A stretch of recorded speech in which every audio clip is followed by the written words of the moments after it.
हम जो थ्रू नवांशा हम लोग ये निकल पाएंगे जो हम लोग को जो कोई भी जैसे कोई जो संकेत मिलेगा, कोई दुख और जो घाव मिलता है, दुर्घटना होता है, तो थ्रू सैटर्न, जो हम लोग जानते हैं कालपुरुष के चार्ट के, जो सैटर्न को बोला जाता है कालपुरुष के दुख बोला जाता है, दुख। तो जैसे सैटर्न एक मेलिफिक प्लैनेट होता है, नैसर्गिक स्वभाव जो होता है सैटर्न, मार्स, राहु, जो नैसर्गिक उसका जो स्वभाव होता है, नेचर होता है, मेलिफिकनेस उसमें होता है।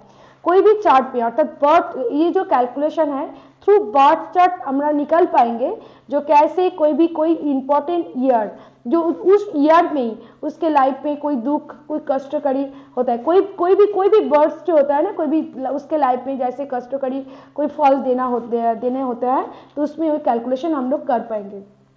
जो ये जो है एक बेसिक जो बुक, क्लासिकल जो एक बुक होराशार बोल के एक बुक है, तो उससे उसका थ्रू उसमें है ये रूल, उसमें बोला गया है अगर शनि का नवांशा, ये जो रूल है इसका जो सिस्टम है उसमें आपको निकलना पड़ेगा। सैटर्न जो होता है, सैटर्न का जो नवांशा आपको कैलकुलेट करके, वो कैलकुलेशन भी मैं आप लोगों को मैं बोलूँगी, सैटर्न का जो नवांशा होता है उसको आपको निकलना पड़ेगा। और लग्न, अगर कोई भी हम लोग जानते हैं बर्थ चार्ट में जो डिग्री होता है, वो डिग्री से जैसे लग्नों को कैलकुलेट किया जाता है, लग्नों से नवांशा का जो नवांशा आता है उसको कैलकुलेट किया जाता है, और नवांशा को जो लग्न होगा वहाँ से सैटर्न का नवांशा को अगर सब्सट्रैक्ट किया जाए, वो सब्सट्रैक्ट क्यों, वहाँ से वहाँ तक गिनना होगा। सैटर्न का नवांशा से लग्नों का जो नवांशा है वो उसको गिनना होगा। अगर मार्स को आप लोग कैलकुलेट करेंगे, मार्स से आपको लग्नों तक गिनना होगा, तो आप बोल पाएंगे, कैलकुलेशन के थ्रू बोल पाएंगे। कोई भी जैसे होता है ना बर्ड्स जो होता है, कोई भी ईयर, जैसे किसी का कोई भी दुख और कोई भी घाव मिल सकता है, कोई भी दुर्घटना हो सकता है, कोई भी बर्ड्स अगर कष्टकारी होगा कि नहीं होगा आपका जीवन में, ये आप देख पाएंगे। तो इसके थ्रू इसके जो रूल जो है ये आप देख पाएंगे। ये रूल यहाँ पर दिया हुआ है। रूल मैथमेटिकल कैलकुलेशन में भी मैं आप लोगों को बोलूँगी, वो आप लोग समझ जाएंगे किस तरह से कैलकुलेशन को किया जाता है। इसका जो कैलकुलेशन होगा, पहले आपको ये देखना होगा जो लग्न, कोई भी ये जो भी कैलकुलेशन है बर्थ चार्ट का D1 के ऊपर है ये कैलकुलेशन, और D1 जो बर्थ चार्ट होता है उसके ऊपर ही कैलकुलेशन है। ये जो है आपका देख रहे हैं जो एक्वेरियस साइन है, एक्वेरियस साइन इसके मतलब कैप्रिकॉर्न साइन तक, अर्थात 10 साइन तक इसको हो गया, उसके बाद उसका जो बर्थ हुआ है एक्वेरियस साइन में हुआ है।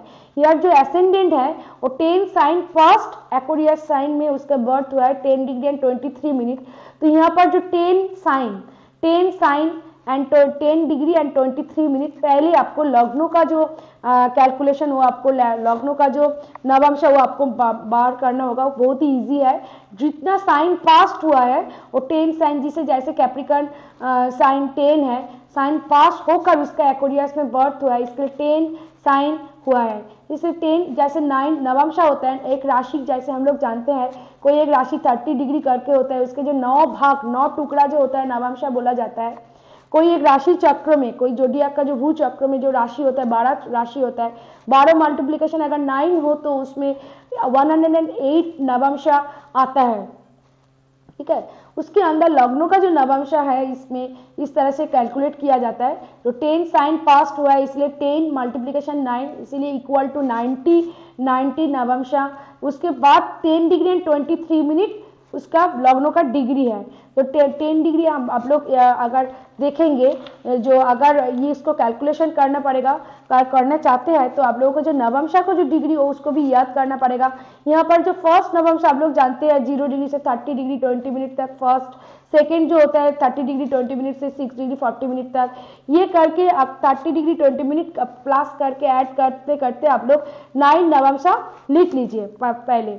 जैसे 0 से 30 डिग्री 20 मिनट तक फर्स्ट, इस तरह से अगर 3 डिग्री प्लस करते जाएंगे तो 30 डिग्री तक आप लोगों को 9 नवांशा मिल जाएगा।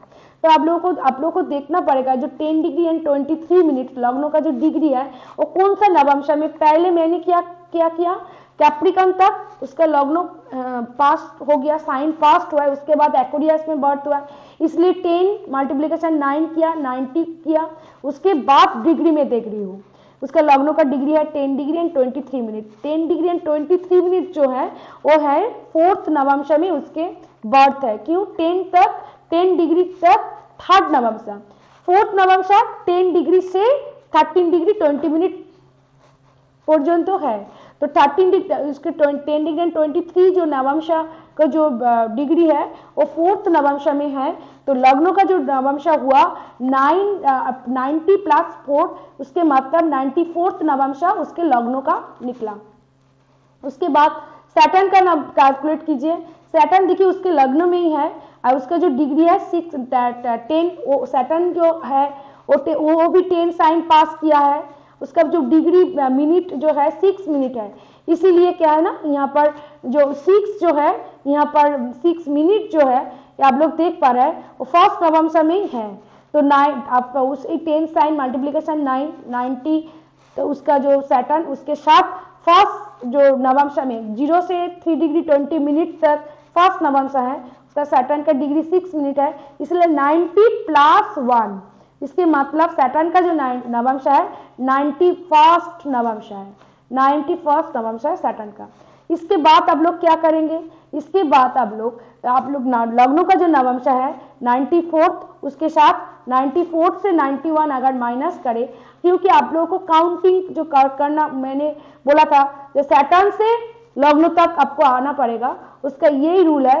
जो 94th जो नवंशा है वहां से लग्नों से 91 को आप लोग अगर डिडक्ट कर सब्ट्रैक्ट करेंगे, अगर 94 से 91 अगर सब्ट्रैक्ट करेंगे तो आपको 3 ईयर, उसके 3 ईयर्स अर्थात जीवन का जो 3 ईयर्स उसके शुरुआत में उसके बर्थ होने के बाद 3 ईयर में उसके जो दुर्घटना है, कोई प्रॉब्लम, कोई आघात, कोई बड़ा दुर्घटना उसके लाइफ में हो सकता है। अब इस तरह से कैलकुलेट कर पाएंगे।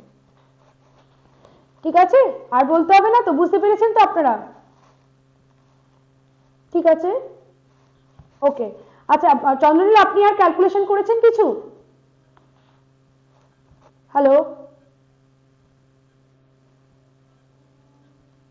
আচ্ছা জুপিটার আর ক্যালকুলেশন করেছেন? জুপিটার বা কিছুর পারবেন তো? ক্যালকুলেশন করতে পারবেন তো? আচ্ছা, আর আপনার কোনো এরকম কোনো আপনার নিজের কোনো কিছু ক্যালকুলেশন করেছেন আমার সাথে শেয়ার করতে চান? হ্যাঁ বলুন, নিজের বা অন্য কারোর। হ্যাঁ হ্যাঁ করুন, ক্যালকুলেশনটা করুন। আপনার লাইফের কোনো পার্টিকুলার কোনো ইয়ার খুব ক্রুশিয়াল, আর তার সাথে কতগুলো রুল আছে, এই রুলগুলো আপনারা লিখে নিন। এই রুলগুলো খুব ইম্পর্টেন্ট, কেন আপনারা যখন দেখবেন, যেমন ধরুন আপনারা যেমন দেখার সময় সঙ্গে সঙ্গে আপনাকে দেখতে হবে।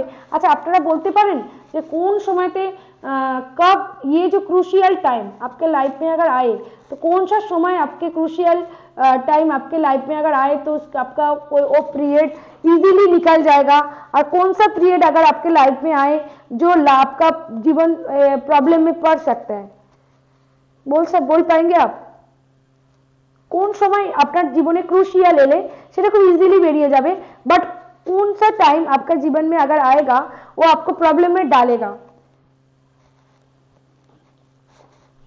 বলতে পারবেন আপনারা?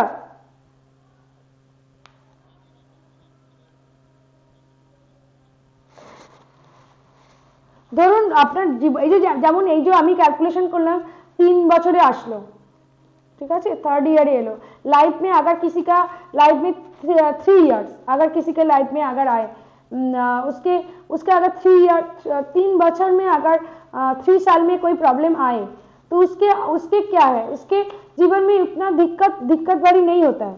ठीक है, अगर उसके लाइफ में अगर आप लोग जानते हैं 11 में अगर कोई मेलिफिक प्लैनेट बैठे हो तो ये बोला जाता है बहुत अच्छा जाता है उसके लिए, क्योंकि एकादश घर में कोई मेलिफिक प्लैनेट अगर हो, 3rd साइन में कोई मेलिफिक हो, 6th में कोई मेलिफिक हो, यहाँ से ही निकलता है। 3rd में अगर कोई मेलिफिक होगा, आप लोग कैलकुलेट करके आप लोग देख पाएंगे तो उसके लाइफ में ना यही 15 to 25 वहां पर उसमें हार्डशिप ज्यादा आते हैं। उसमें अगर हार्डशिप आ जाए, अगर किसी के लाइफ में फर्स्ट लाइफ में किसी के लाइफ में अगर हार्डशिप आ जाए तो क्या होता है, वो तोड़ फोड़ कर उसका लाइफ ढल अच्छा हो जाता है। फर्स्ट लाइफ में अगर किसी का प्रॉब्लम आ जाए, वो इतना हार्डशिप देख ले तो आगे जाकर क्या होता है, उसकी लाइफ इजी हो जाता है, उसके लाइफ क्या हो जाता है, उसके लाइफ इजी हो जाता है। ठीक है, हार्डशिप उतना ज्यादा नहीं रहते हैं, क्योंकि वो जीवन के अंदर कुछ क्रूशियल इतना पीरियड देख लेता है कि उसके आगे जाकर सभी कुछ स्मूथ लगता है। इसीलिए बोला जाता है, अगर किसी के, अगर जैसे बोला जाता है ना मांगलिक अष्टमांगलिक क्यों इतना बुरा होता है, उसके अष्टमांगलिक अगर आप लोग 8 हाउस अगर कैलकुलेट करेंगे किसी का 8 भाव, जो अगर जो नवमशा आता है ना, वो नवमशा का जो टाइम आता है वो एकदम जैसे 40-45 से लेकर 48-50 यहाँ तक आता है। तो क्या होता है, तो कोई एक जीवन के पहले ही कोई हार्डशिप आ जाए, उसमें तोड़ फोड़ कर उसको लाइफ स्टे हो जाता है, उसके लाइफ स्मूथ हो जाता है। बट कोई किसी का लाइफ अगर चल रहा है, कोई रनिंग है, बट उसके लाइफ में कोई 40-45 जब होता है, उसके क्या होता है, स्टेबल होने का टाइम होता है, 40-45-50-48 ये स्टेबल होने का टाइम है। वो उस टाइम में अगर कुछ दिक्कत आ जाए, कुछ एकदम कुछ ऑल चेंज हो जाए, सब कुछ उलट पुलट जाए, तो लाइफ को अब स्टेबल करने के लिए दिक्कत ज्यादा हो जाता है। इसीलिए जो अष्टमांगलिक जो बोला जाता है, 8th हाउस में कोई मेलिफिक प्लैनेट अगर हो जाए, तब इसीलिए इतना बुरा बोला जाता है। ठीक है, 8th हाउस में किसी का अच्छा प्लैनेट, बेनिफिक प्लैनेट भी हो सकता है, तो इसीलिए उसके 48, 40, 49, 48 से 40 से 45 के अंदर, 50 के अंदर उसके लाइफ पे बेनिफिक भी हो सकता है।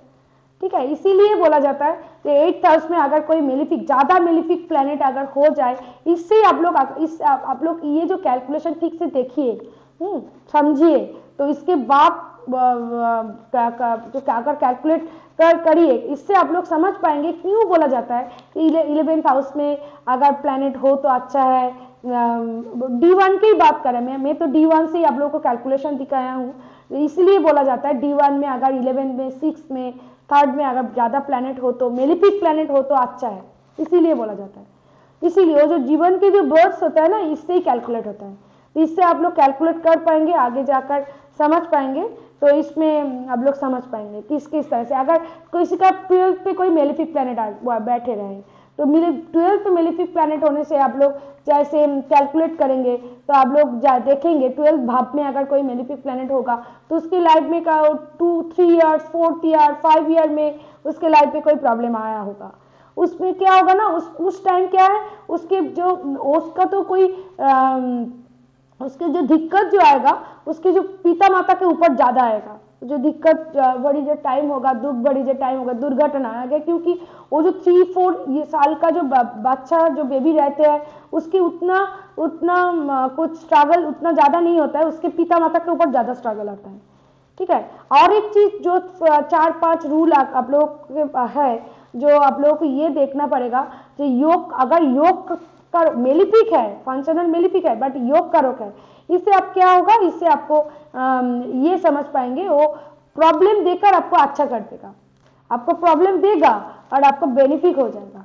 ठीक है, आपको लाइफ में प्रॉब्लम देगा। मैं क्या बोलना चाहती हूँ, किसी के सोचिए किसी का लियो लग्न है, लियो लग्न है, किसी का मार्स 11 में बैठे हैं। ठीक है, लियो लग्न तो मार्स योग कारक है, तो मार्स आप ईयर कैलकुलेट किया, तो उसके 25 से 30 ईयर तक उसके लाइफ में खूब प्रॉब्लम आया, बट प्रॉब्लम के साथ साथ उसके अच्छा भी हो गया।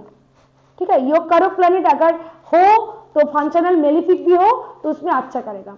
तो कब ज्यादा बुरा करता है, अगर अकारक भी हो और फंक्शनल मेलिफिक। आप लोग सभी लोग क्या करेंगे ना, अगर लियो लग्नों के लिए, कर्कट लग्नों के लिए सैटर्न को कैलकुलेट कीजिए, क्योंकि सैटर्न उसके लिए अकारक होता है।